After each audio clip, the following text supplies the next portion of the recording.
my honor to present the Distinguished Service in Gerontology Award to Rosemary Quattrell. And as Rosemary comes up, I'd just like to say a few things about her. Rosemary Quattrell is the older adult care manager at the Jewish Family Service in Salt Lake City. She graduated from the University of Michigan with a bachelor's degree in sociology. Later, she earned a master's degree from the University of Utah in human development, social policy with a graduate certificate in gerontology. In 2017, she organized the first caregiver support group at Jewish Family Service in Salt Lake City. Today, she runs 4 different support groups for people who take care of someone with dementia. In 2020, she started the dementia-friendly activity program for people living with dementia. These monthly activities include concerts, craft projects, singing, and field trips. This month, they will go to a performance at the Utah Symphony. In addition, Rosemary oversees the music and memory program. She loves interacting directly with her clients and is passionate about finding creative ways to enhance the lives of people living with dementia. Each month, she consults with many people. You might want to take a seat. There's so many things positive to say about you. But each month, she consults with many people caring for older adults. She is very familiar with community resources and is good in steering people toward helpful options. She also has personal caregiving experience, which gives her additional insight and empathy into the caring of elderly people. So thank you so much, Rosemary.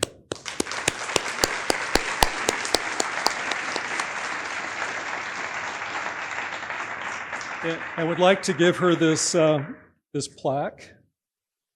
And in lieu of the $5,000 check, we have a pen and pencil set. Thanks. So thank you very much.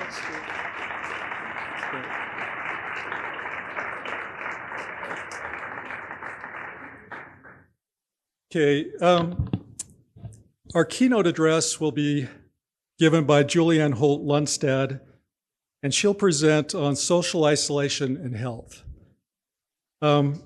This week I did a little bit of research on her. She's a professor of psychology and neuroscience at Brigham Young University.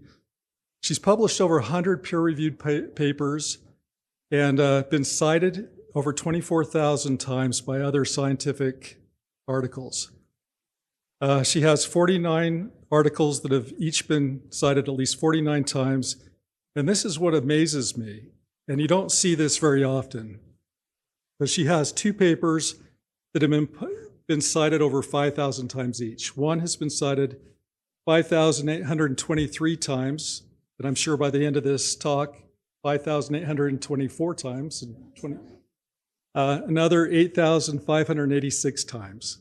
So very impressive to me as a researcher. I'm in awe. Her research is focused on long-term health effects of social connections. Her work has been seminal in the recognition of social isolation and loneliness as risk factors for early mortality. Dr. Holt-Lunstad has provided expert testimony in a U.S. congressional hearing, provided expert recommendations for the U.S. Surgeon General Emotional Wellbeing in America Initiative, and serves as a scientific advisor for the Australian Coalition to End Loneliness. Also, the Foundation for Art and Healing and Research Advisory Panel for AARP Services, and United Healthcare. She has been awarded the Citation Award for Excellence in Research by the Society of Behavioral Medicine, the George A. Miller Award from the American Psychological Association, the Mary Lou Fulton Young Scholar Award, the Marjorie Pay Hinckley Endowment Chair Research Award, the BYU's Carl G. Mazur Research and Creative Arts Award, and is a fellow of the Association of Psychological Sciences. Her work has been highlighted in the BBC 100 Breakthrough Health Discoveries in 2015 and has been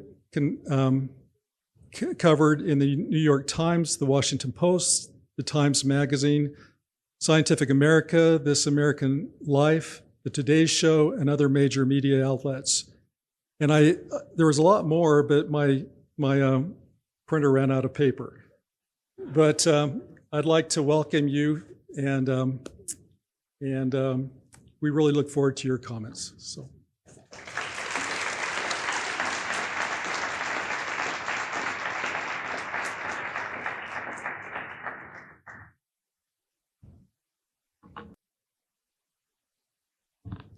Well, thank you so much. I am so honored to be here today and grateful for this opportunity to speak to you all, and certainly grateful to follow such an incredible orchestra.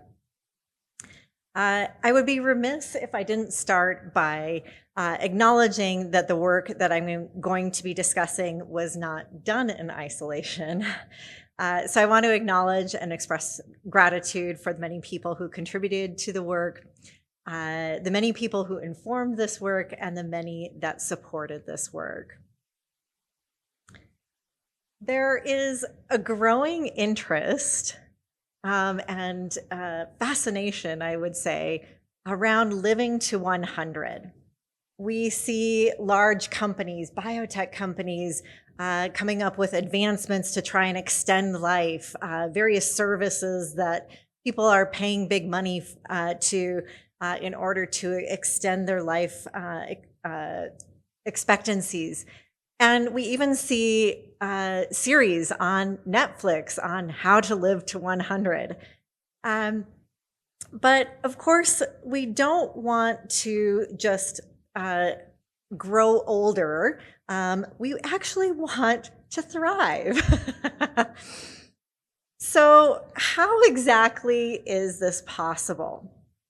Now, while I'm not going to say that there's just one magic factor that will be the answer to this all, but I do want to focus on one factor that seems to be underappreciated. So social connection isn't just a hack for living longer, but when we are lacking this, it can lead to a whole host of problems. So I want to share with you an experience that I had. I spend my summers, many of my summers, directing an international study program where we travel to areas around the world where people live longer, healthier lives, otherwise known as the blue zones. And while there, I had the opportunity to interview various centenarians. And so I thought I would start by sharing a couple of relevant observations. These are two of the people that we met in Sardinia, Italy, one of the only areas where male centenarians outnumber females. So while chatting to Gino, the gentleman here, he mentioned that growing up when he was young, the worst curse that you could wish upon someone was to say, "I hope to see you alone." In other words, isolation was a curse that you would only wish on your worst enemy. Now, when we ask many of these centenarians about what brings them meaning and purpose in life, oftentimes this was their relationships. And this is consistent with a large body of evidence that has tried to look at the evidence around what is the key to happiness. And some of the largest studies on this show that it's not success, it's not wealth, it's our relationships. It's our relationships with family, friends, and other close relationships. Also, other kinds of research that looks at what brings people meaning and purpose in life. Again, at the top of the list is social relationships. So it's perhaps not surprising that one of the truisms in life is that we often don't appreciate what matters most until it's taken away. It's clear that the global pandemic brought greater awareness of the importance of our social connections for our well-being. But there are decades of scientific evidence across multiple disciplines that show that this is not only important for our happiness and our well-being, but our health and our longevity. But The pandemic did test us in ways that proved that we were unprepared. This simultaneously exacerbated trends of isolation and loneliness. It revealed gaps in our understanding, and it challenged our ability to mobilize in a crisis. And as a result, people suffered and communities suffered. And this, of course, goes well beyond COVID-specific related health effects. And so these concerning trends of declining social connection, because they began before the pandemic, getting back to normal is not going to be enough. And if we fail to act, the consequences may be far-reaching. So today, what I want to talk about is just how big is this issue, how it relates to our longevity. What do the trends in society tell us? What are the consequences? And importantly, what are the implications for action? So we see a lot depicted in the media that a growing level of concern about a loneliness epidemic. But interestingly, this started before the pandemic. We started seeing things around 2017, 2018, and in fact, we also saw nations that appointed government officials or ministers of loneliness. So in the UK, they appointed a minister of loneliness in 2017, and Japan in 2020. These government appointees are dedicated positions to address this on a national level. And in fact, the UK has a national strategy, national measurement around loneliness, and even a national health campaign. Right here in the United States, the US Surgeon General issued a Surgeon General's advisory on our epidemic of loneliness and isolation. This is quite noteworthy because these advisories are only issued to alert the public of the most pressing issues facing our nation. Interestingly, in South Korea, they took concrete steps by offering to pay lonely, isolated young people a monthly stipend equivalent to around $500 a month, simply to re-enter society. So as we think about these trends, this is really important to consider in terms of how this impacts our health.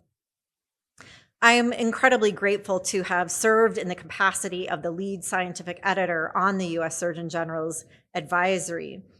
And so today my remarks will be focused somewhat on the evidence that was summarized in this document, and as well as some of the larger evidence on this topic.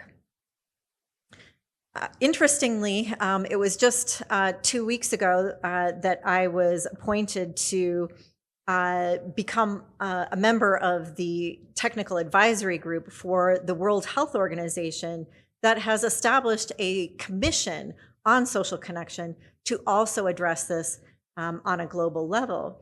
And so there is not only national efforts related to this, but at a global level, there is official efforts over the next 3 years and plans to sustain this over time. So let's start with one of the first questions that many people ask me, and that is, what is the size of this issue, and is it getting worse? I served as an academic advisor to Gallup and Meta, who did a global state of social connection survey. This is a survey of 142 countries worldwide. And what we found was that nearly a quarter of the global population reported feeling very or fairly lonely. And interestingly, this was highest among individuals 19 to 29. But interestingly, the data was not necessarily equivalent across nations. And as we can see from this, the darker colors represent where this is highest. And of the 29 countries where at least a third of the population felt lonely, 22 of which were in Africa, 4 of which were in the Middle East, and 3 were in South Asia. So this demonstrates this is not just a US issue, nor is this just a wealthy nation issue, but that this is a global issue. When we look to data in the United States, there is evidence that, according to some surveys, 1 in 2, or roughly half of the population, reports experiencing loneliness. Of course, loneliness is very important, but it's not the whole picture. So when we look at other kinds of trends, this is data from the American Time Use Survey. This is data that starts in 2003, so goes over 2 decades. And it looks at how Americans are spending their time. And if we start in that top, I guess for you it's left, that corner, what we see is that over the past 2 decades, Americans are spending more time in isolation, less time with family members, both household and non-household family members, dramatic decreases in time spent with friends, decreases in time spent with others, and decreases in time spent with in companionship. When we look at other kinds of data, we see even farther back declines in social capital. The social capital includes participation in a variety of types of clubs, organizations, and other kinds of groups. The data presented here is participation in religion. And as we can see, this has also shown significant declines going back even farther. When we look at people who are in crisis, what we see is data from the National Crisis Text Line. This includes data from 1.3 million conversations. And the number one issue is relationship. 1 in 3 are related to relationship distress, and 1 in 5 are absence of human connection. These are also reflected in trends across the past 2 decades in the number of annual suicides in the United States. And then when we look at more informal kinds of data, these are just Google search trends. And what we see is over the past 2 decades, searches for how to make friends is at an all-time high. And then when we go back to our global data, and we look specifically at older adults, 1/4 of the older adult population are socially isolated. When we look to national and international data, this points to trends of decreased connection and increased loneliness. And this is particularly true among both the young and older populations. And I'll come back to this because I think this is important. But let's first talk about, well, what is loneliness? The public seems to have used the term loneliness more in a colloquial way as a catch-all term for all forms of lacking connection. But from a scientific perspective, this actually means something a little bit more narrow and is more narrowly defined. It's often easiest to define by contrasting it with social isolation. So we often hear the terms isolation and loneliness being used interchangeably, but they do mean something somewhat different. So social isolation is objectively being alone, having few relationships, or infrequent social contact. Whereas loneliness is more of a subjective, distressing feeling, or feeling alone. It's the discrepancy between one's desired level of connection and one's actual level of connection. So of course, objectively being alone increases your risk of feeling alone, but they don't always go hand in hand. So you can be objectively isolated, but not feel lonely. In fact, you might actually take pleasure in that time alone, that time of solitude. And similarly, you may not be objectively isolated, but still feel profoundly lonely. Many people describe feeling lonely in a crowd, feeling lonely at a party, or even lonely in a marriage. These are important distinctions because both of them are related to our health and our longevity, but they may mean different things for how we act upon them. So then what is social connection? Social connection is used as an umbrella term to represent the number of terms that have been used in the scientific research across many scientific disciplines. And as you can imagine, different disciplines use different terms to study things. But generally, what we can find is that there are three key elements of social connection. The first is the structural aspects. And these measure often the presence or absence of others in our lives. The second is the functional aspects of our relationships, the extent to which we can rely upon others. And then finally, the recognition that we need to take into account the quality of our relationships. So not all relationships are entirely positive, and some can not only be sources of joy and nurturing and support, but they can also be sources of conflict and strain and rejection. And so generally what the evidence shows is that when social connection is high, there is low risk, and when social connection is low, there is high risk. So as we think about social connection, this is really critically important because it has been linked to be a significant contributor to individual and population health, well-being, community safety, resilience, and prosperity. Simply put, people who have stronger social connections are happier, healthier, and live longer than those who don't. Unfortunately, far too many people lack social connection in one or more ways, compromising these benefits, leading to poorer health and other negative outcomes.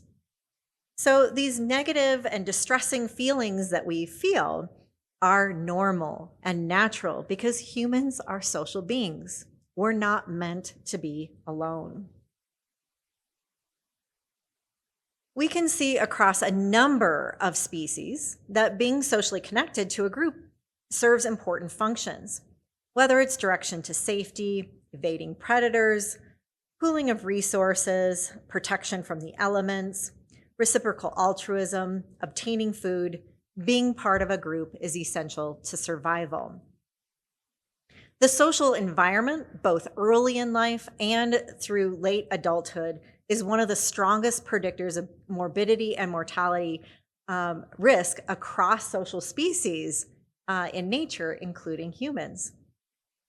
In addition, experimental studies have shown that social interactions can causally alter physiology, disease risk, and lifespan itself.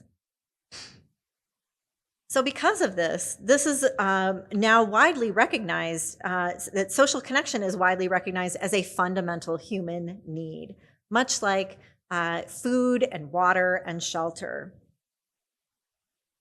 And because humans are one of the most vulnerable species at birth, our biology functions optimally in a social environment. And when we are alone or around those that cannot be trusted, our brains need to be more active. Not only does it take more effort to meet the demands of our everyday life, but we also need to be much more vigilant to threats in our environment.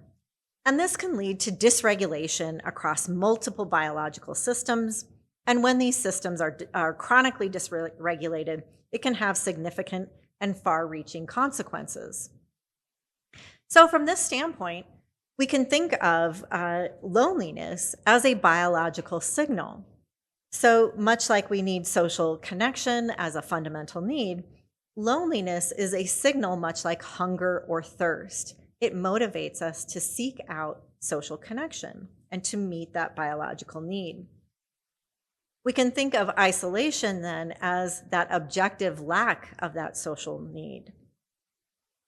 And of course, we need to take into account quality. And so just like food and water are needed for survival, so we need social connections. And so just like food and water, food could be spoiled and water can be tainted, relationship quality matters and it is important. So what does this mean, and what kinds of evidence do we have in terms of our health and ultimately our longevity?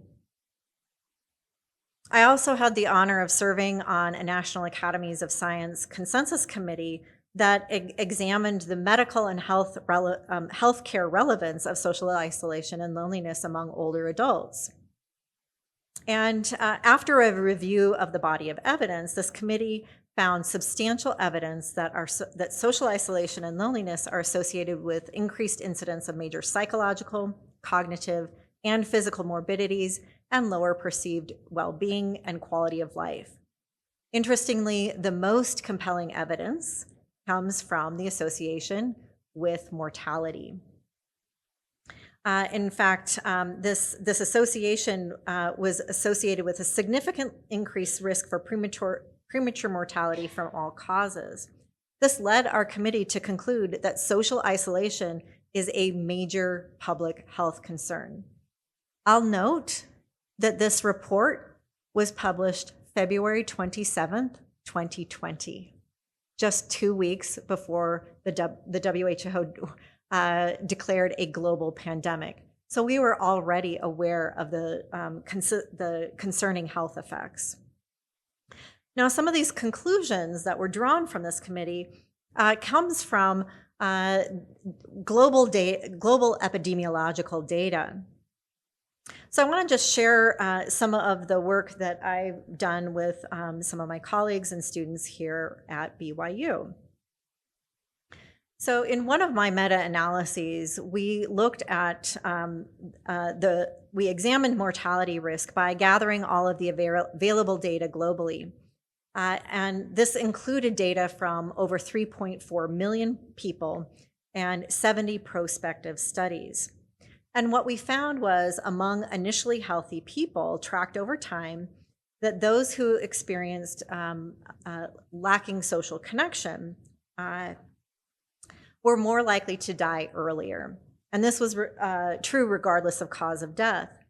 And what we found was that loneliness increased earlier risk of death by 26%, social isolation by 29%, and living alone by 32%. Since this was published, other authors have more recently, just within this year, published another meta-analysis of 90 studies, this time with a slightly smaller sample, 2.2 million people, but found consistent findings that both isolation and loneliness significantly predicted earlier risk for mortality, with social isolation being a significantly stronger predictor than loneliness. When we did an earlier similar meta-analysis, this one had 148 prospective studies.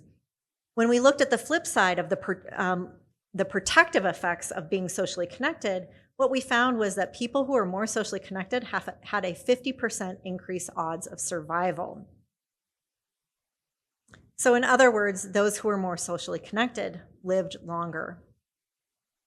Now, I should note that these findings have now been replicated across multiple meta-analyses examining various indicators of social connection or social deficits. A recent review identified 276 studies alone, and of course, several more have been published since this review. And so what this suggests is that we can have great deal of confidence in these findings. So many ask, just how serious is this threat?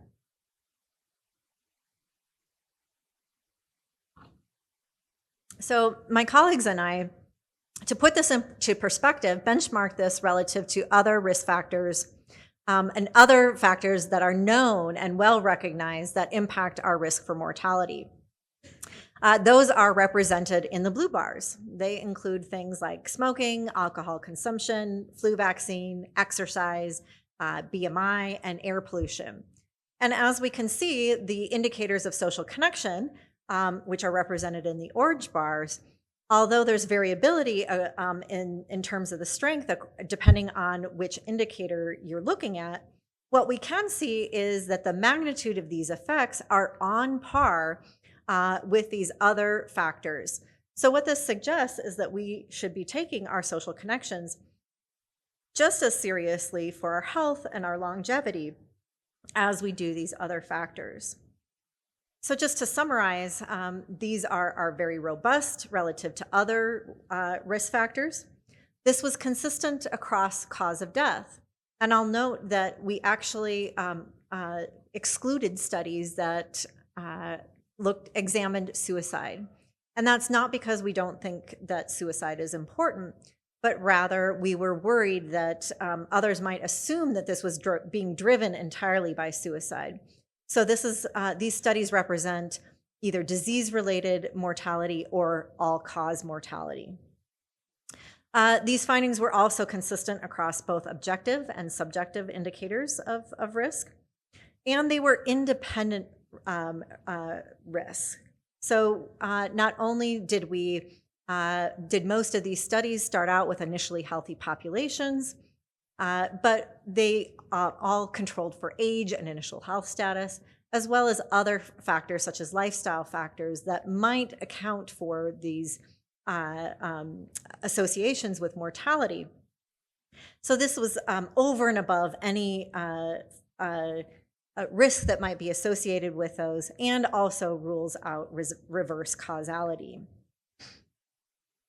It's important because these mortality findings are consistent with other health findings. So what we find is that when people are more socially connected, it's protective, and when people are isolated or lack social connection, it's associated with risk. So when we look specifically at physical health, this has been linked to cardiovascular disease, stroke, and type 2 diabetes, among other chronic illnesses. When it comes to mental and behavioral health, this includes depression, anxiety, suicidality, and addiction. We have evidence of links to cognitive health, including cognitive decline, dementia, including Alzheimer's disease. This has also been linked to economic health outcomes. So just for one example, among older adults, those who are isolated, one study found that this results in $6.7 billion with a B dollars annually in Medicare spending. And so some of the other kinds of economic outcomes may be even larger. We also have good evidence of the pathways that help us understand how it is that we go from being more socially connected and living longer, or less socially connected and earlier death. And so what these studies have shown is that there are well-documented pathways through lifestyle factors such as exercise, eating habits, and sleep. There's also through psychological factors, including stress management and coping, as well as a sense of meaning and purpose in life. Also, better medical adherence. But of course, all of these, there are also, as I want to note on that blue arrow, there have also been direct findings linking this to biomarkers of health that ultimately relate to morbidity and mortality. I want to, while there are many biomarkers that have been examined in the scientific literature, I want to just highlight one of them. So work by Steve Cole has illustrated how loneliness is linked to a state of threat that signals the sympathetic response, including the release of norepinephrine in bone marrow, priming an inflammatory response. And chronic levels of inflammation have been linked to mental, cognitive and physical health outcomes. And so these chronic illnesses then in turn increase risk for earlier death. So I highlight this pathway, given that it may be a common pathway that can explain what might otherwise be seemingly diverse kinds of outcomes. There's also a large body of literature documenting how greater social connection is linked to health promoting behaviors, including more exercise, less smoking and alcohol consumption, better sleep quality, and better patient cooperation. And yet, we have data to suggest that this is not something that regularly comes up in health visits. So what this data suggests is that social connection is a biologically based human need linked to physical health and longevity, and yet isn't adequately recognized or addressed. It's important to also think about who might be most at risk for isolation and loneliness. And I first want to say it can be any one of us. Literally anyone in this room. No one is immune to this. So anyone at any age, background can feel lonely because this is a biological human need. However, for some groups, they may face more barriers to social connection. So for example, we see highest prevalence rates or the following are risk factors for both isolation and loneliness. And this includes poor mental and physical health, living alone, those who are struggling economically, and those who identify with marginalized or minoritized groups.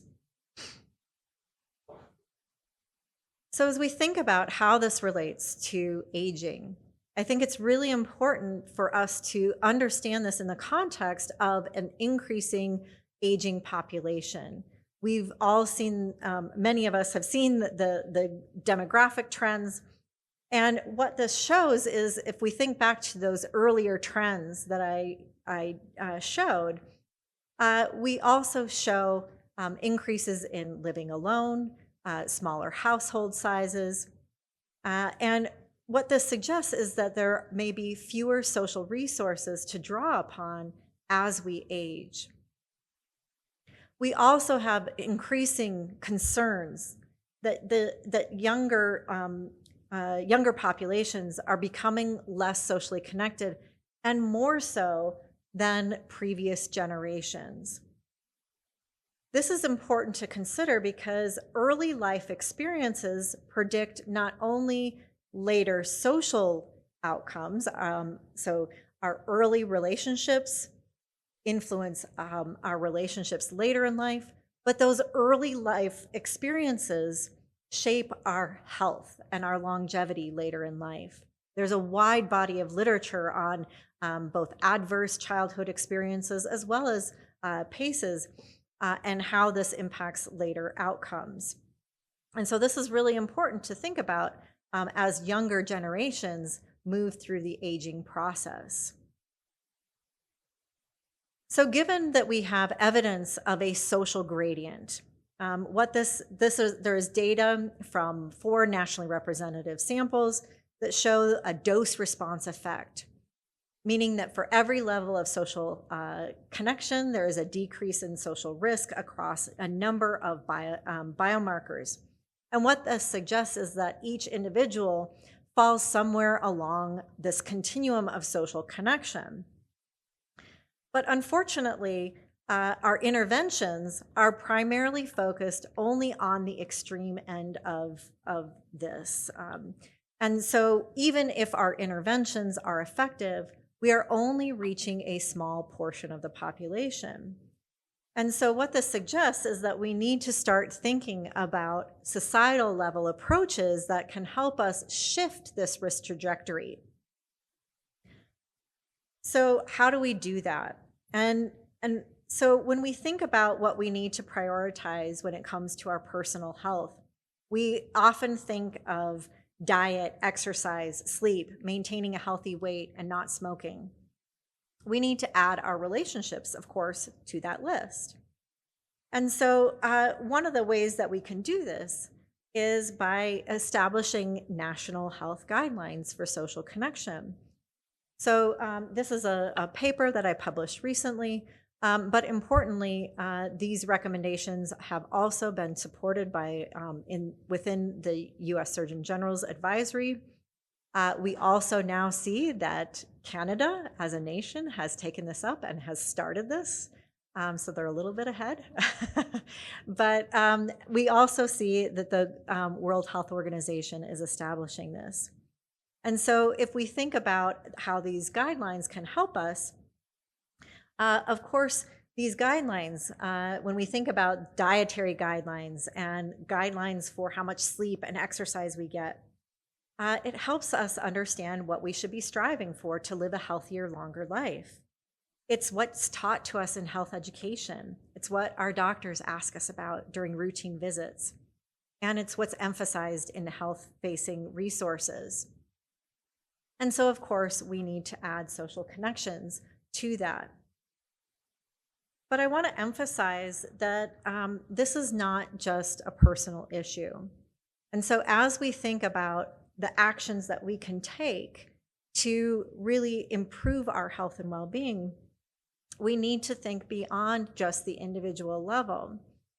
Now, we think of social connection often as a personal issue and perhaps a private matter, a matter that perhaps government should not be involved in or our institutions should have nothing to do with.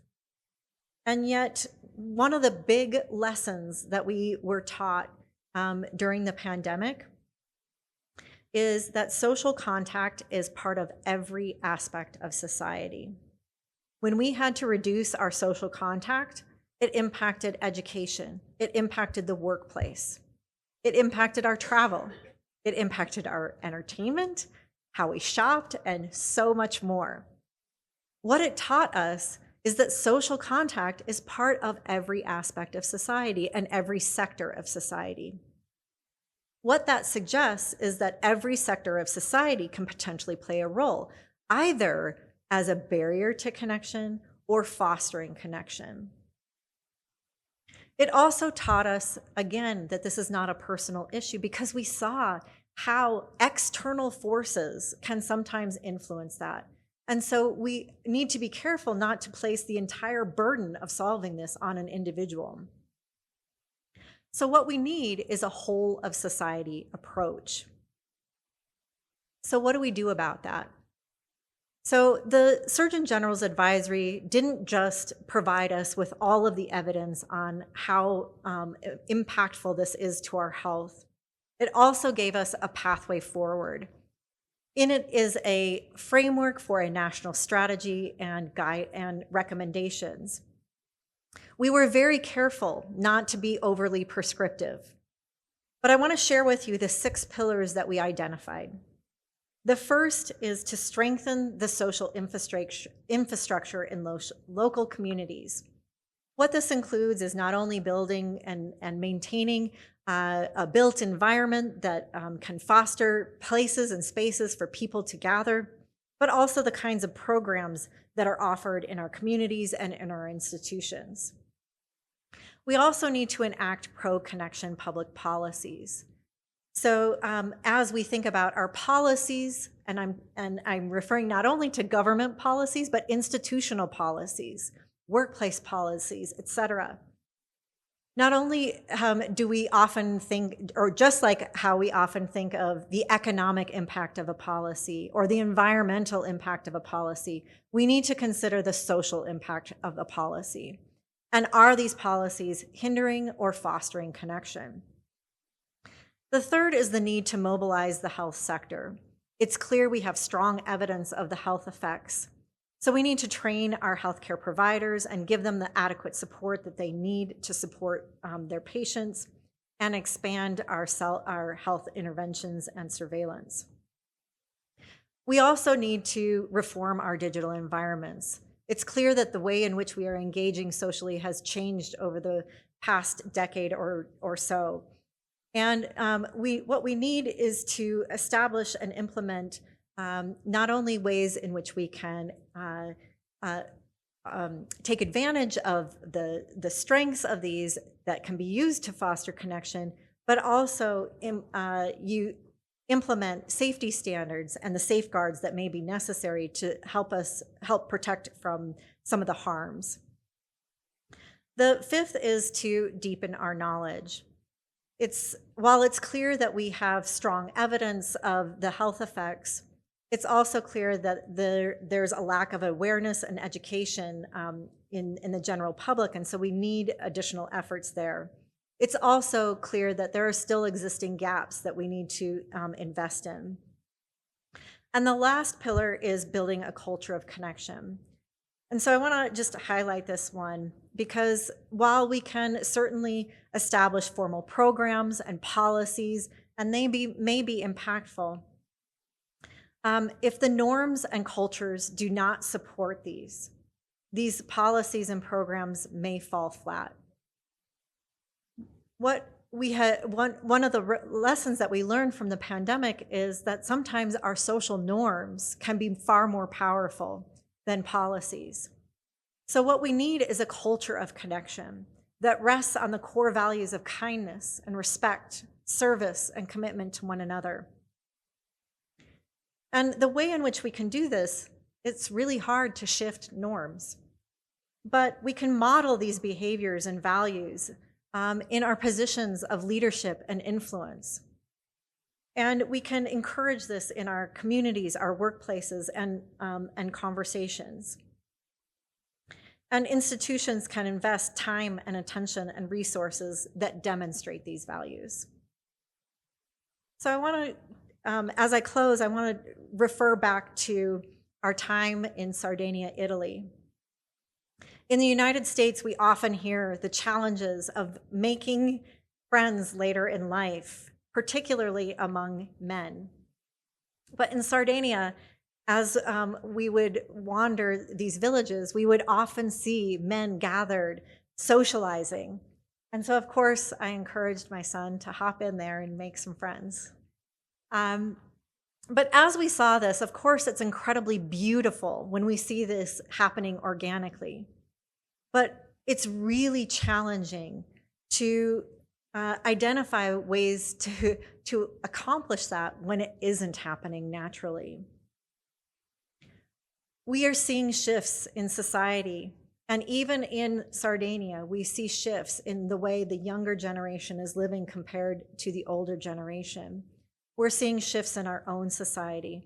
And so while it is critical that we focus on our older adults and helping those who are most vulnerable, we also need to pay attention to prevent isolation in our younger generations, as we can see across aging and how important that is going to be. So to conclude, I want you to imagine that there is a new drug on the market. And this drug increases survival by as much as 50%. It reduces our risk for cardiovascular disease by 29%. Risk for stroke by 32%. It reduces depression, and both newly diagnosed depression and even severity of depression. It can also reduce your likelihood of developing dementia. It can even increase your immune response to a flu vaccine or other vaccines.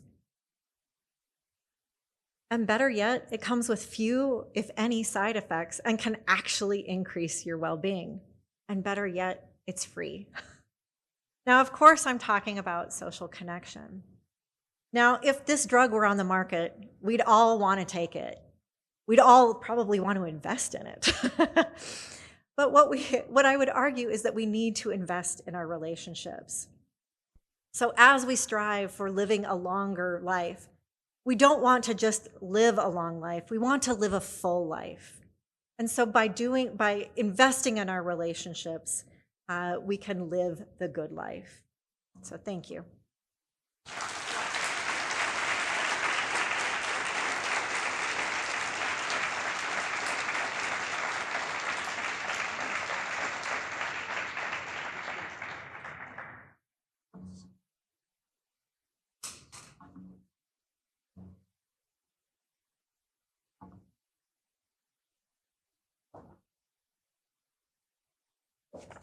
Thank you so much for a very informative and important presentation.